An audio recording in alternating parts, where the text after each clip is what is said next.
విశారదను విశారదను మంచోడే కానీ నీతిమంతుడే విశారదను, ఫుల్ జ్ఞానం ఉన్నది, మంచోడే. కానీ మాదిగా కదా ఆయన, కులం మాదిగా. ఎట్లా పోవాలి బీసీలో ఆయన దగ్గరికి?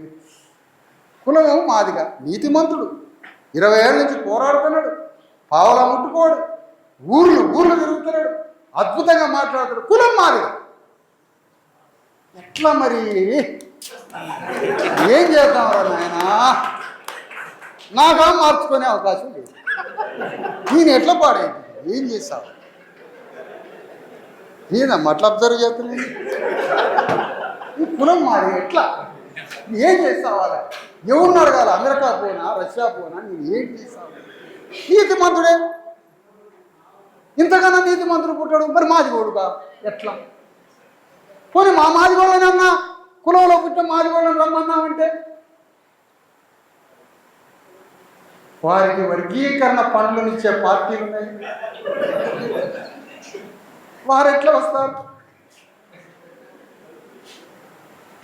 బీసీలకు మాదిగోళ్ళు,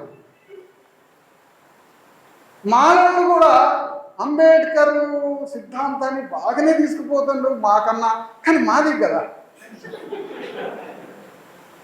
ఇంకా రెడ్డి రాజులు అంటే వాళ్ళు సందాలు వేసుకొని సంపుదాం తిరుగుతున్నారు.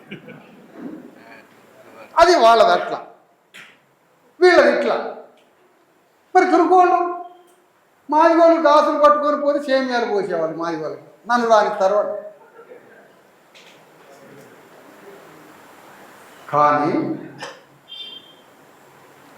ఒక యుద్ధం ఎక్స్ట్రాడినరీ, అంతులేని త్యాగం, అంతులేని ప్రతిభతో, అంతులేని క్యారెక్టర్ యుద్ధం చేస్తే అనివార్యంగా అణగారిన కులాలంతా ఒక్కటైతే నమ్ముతూ పడి